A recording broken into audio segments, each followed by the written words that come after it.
Hello, beautiful souls, and welcome back or welcome to my podcast, Rewire to Inspire. I am your host, Jessie Brown, and I am so excited to be jumping on the microphone with you all for episode number 223. If you missed my last episode, number 222, I chatted about tired of feeling negative?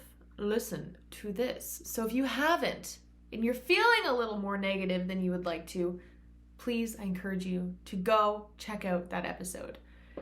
For today's episode, I'm doing things a little bit differently. I recorded something a little bit different than my usual style of podcasts. I was feeling very motivational vibes on my heart, and I turned on the microphone and I just blabbed to you guys for around 15 minutes. And it's from my heart space, as pure and authentic of a space that it can come from. There was not a note in sight.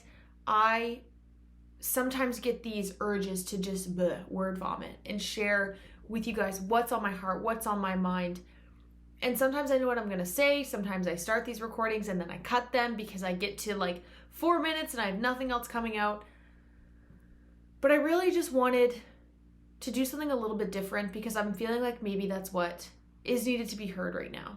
As much as I love my regular style of podcast, I think it's important to mix it up. And so today's is a little bit more, like I said, inspirational, hopefully a safe space that you can come back to and listen to over and over again on days that you're needing it. So I hope you guys are having an incredible week. Today is April 22nd, so tomorrow will be the 23rd, the day that this podcast comes out. I hope that your April is going amazing. I hope that you're getting warmer weather. I hope that you take some time after you listen to this episode to just love on yourself, to validate however you're feeling, and maybe share it and send it to someone that you think would enjoy. So without further ado, let's dive into today's podcast, episode number 223, a message from my heart to yours. Life is too short.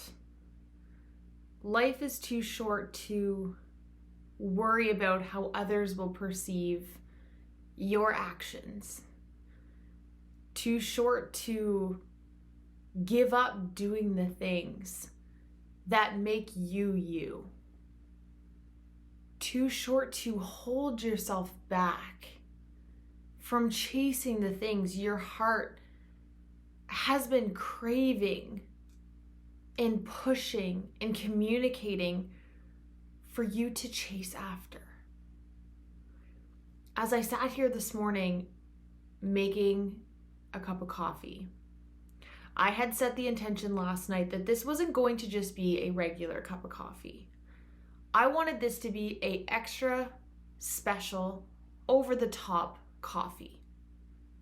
Not because it was going to take more time or money or it had some special bean in it.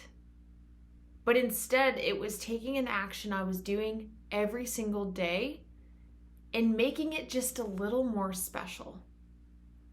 I decided, instead of just making my coffee as fast as possible, throwing in some milk and jumping on my next meeting, I decided to slow it down, to take the time to warm my milk and froth it and pour that in and enjoy the sensation, the sounds that it made when it hit the coffee. I've had these stencils in my drawer for years that I purchased to put cute little patterns on top of a hot beverage, and I had yet to use them. And I decided to use one this morning of a smiley face to put cinnamon on top of my coffee. I wanted it to be extra. I took photos of that coffee like it was a bride being photographed on her wedding day. I don't share this, and this story is not about a cup of coffee. The intention of this is around the word intentionality and around being extra. You see, for so much of my life, and I know so many can resonate with this, I have felt like too much in the wrong place at the wrong time. Feeling like if I am fully an expression of who I am at the core, I would be villainized. I would be teased. I would be singled out. And so I learned from a very young age to suppress, to hide, to lessen. I have a tattoo of a turtle on my wrist.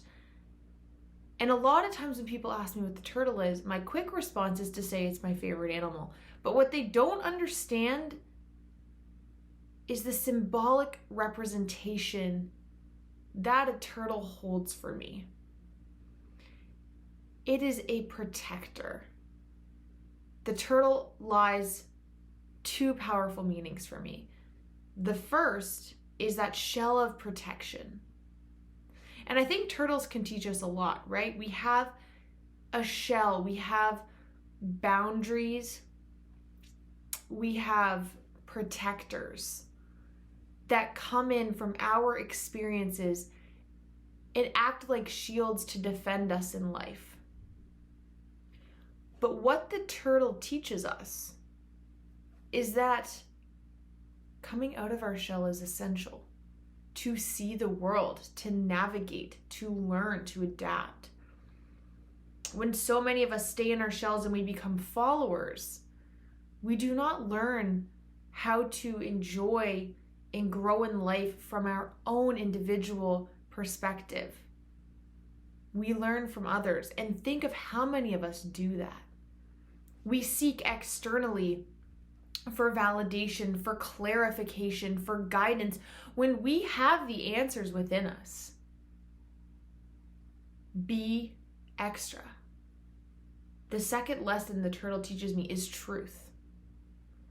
The turtle represents the lesson in the learning, in the belief of truth. To not only live in truth, but to speak in truth. How many of us, when we are living for others, are not living in that truth space? We are living for other people. I decided to take the day off today because I really wanted to take the time to come back to reaping what I sow, practicing what I preach, which is to live for yourself. And I knew that I needed to take the time to hit the reset button so I could realign my life to show up as such. It's okay if you start to walk a path of alignment and then you veer off.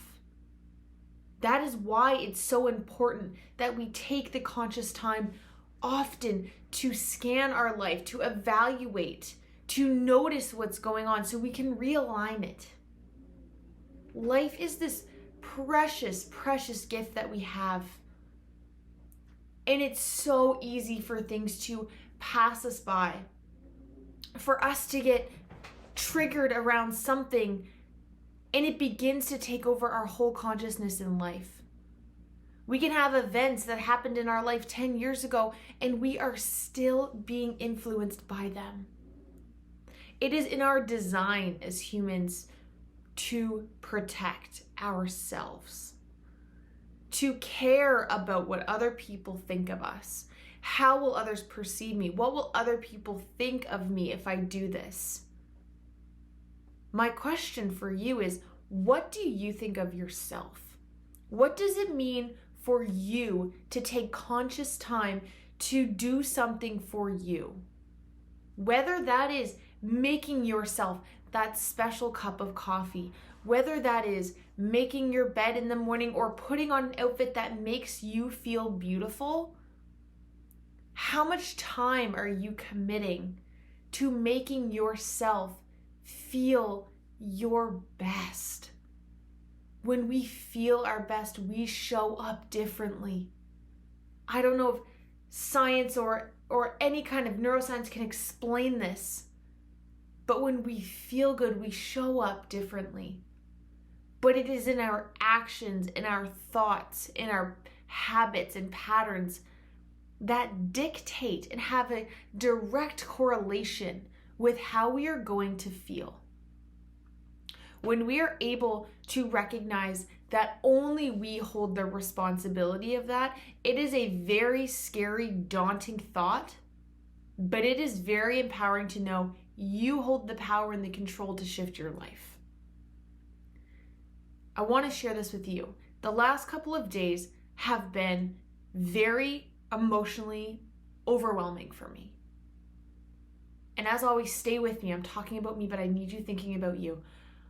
I noticed myself getting triggered around the same things over and over and over again, and I felt like I couldn't figure out why. Why am I so anxious? Why am I sad? Why do I feel like something's missing? Why? What is it? A heavy feeling in my chest, thoughts keeping me up at night, nightmares racing, panic attacks. And once I landed on what it was,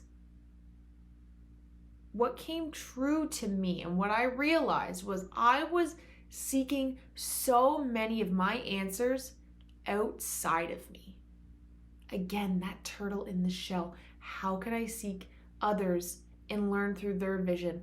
No, you need to come back to your body. You need to explore the world from your own perspective, even though it's scary, even though it's overwhelming, because the only way that I got answers to what it was that was causing me so much distress was when I started looking at me. It's easy to transfer how we feel onto other people and to allow them to be mirrors for us of what we are feeling internally. It's easy to project and get reassurance from our partners and our family and our friends because it's easier than going within. But here is what I've learned in 3 days' time. You have to go within. I truly believe this is something I've preached, and it was the first time that I feel like I really got in there. And I had to ask myself the tough questions. Am I projecting? Am I living true to myself? Am I taking responsibility for my happiness? Or am I projecting, seeking guidance, seeking reassurance and comfort from somebody else? Because I promise you, as much as we need to seek guidance from other people at certain times and areas, if you spend your whole life living for other people, you will never be happy. You will constantly wonder, where do I belong? Where do I fit in? The only way you will get the answer to that question, but furthermore, the only way you will then be able to attract those people is when you start to step into your authenticity. When you begin to claim that power and truth for you is when that energetic match will begin to circulate. But when you spend so much time staying in the same energetic orbit, allowing this same shit to happen to you over and over again, allowing the same people to walk on you, allowing yourself to show up for a job that you hate, studying something that your parents want you to do, trying to start a business that you have no passion for, it will never be sustainable. When was the last time that you authentically did something for you, got out of your shell, and stayed in your truth? Taking time to discover your truth is vital. And it is just that. It takes time. It is not an overnight resolution. It is not a bippity boppity boo scenario. So many of us feel trapped in our bodies, wishing we had different things, wishing we had a different life, wishing we could trade with other people, craving more materialistic things because we're not fulfilled and happy with ourselves, in our life, in our core, in our systems, safe in ourselves. We have to begin to look within. We look externally. We need to look to the little version of us that is right there craving your attention, craving your approval, craving your love and kindness and compassion. That is the version of you that is kicking and screaming when you're triggered and overwhelmed and don't feel like you fit in and are searching for answers. Look to them. I know it sounds crazy, but there's so much truth in it, because that is the version of you that's made up who you are. Not the person that you met 2 years ago that, yes, you love with all your heart and you care about, but they don't know you at your core. You do. And yes, we need to lean on people we love, and they are there to be stepping stones for us, to guide us and inspire us on our way, but we have to look within. Maybe it hasn't been safe for you for a time in your life to look within, and I just want to say that that's okay. It takes time. But once we're able to slowly get ourselves there, that, my love, is where the truth lies.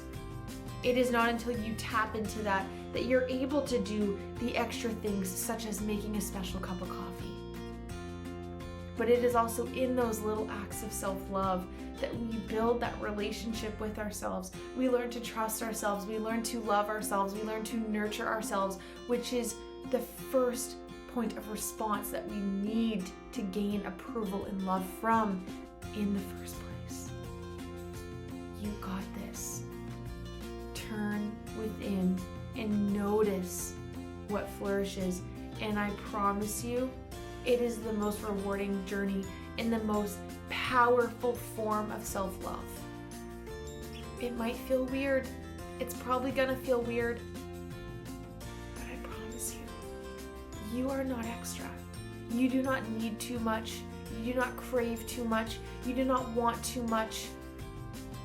You deserve all that. It's time you step into the power of feeling worthy of having those things, because you